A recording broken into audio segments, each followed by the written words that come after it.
Đẹp cực. Ảo. Chia phóng nhận này.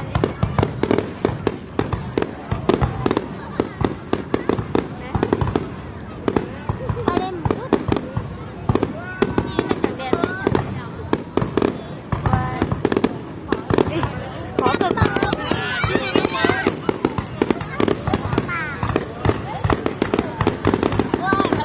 Mày quay đấy, quay đấy.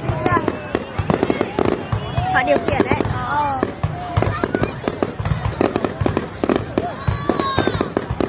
Họ đưa em cao thì rõ hơn. Ôi cao thế. Wow. Không lo nhiều pháo không? Bông hoa nhỉ? Trước pháo to hơn bây giờ nhỏ nhỏ nha. Năm sau đi nổi chứ bay cả tí.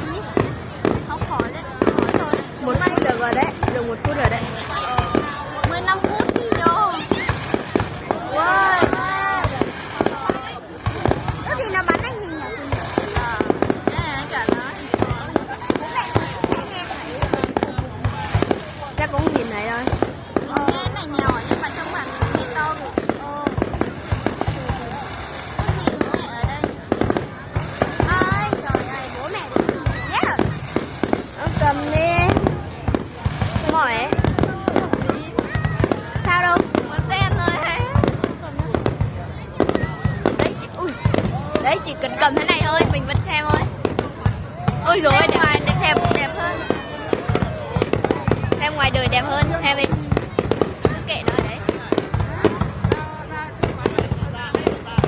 Kìa, họ có người bắn đấy kìa.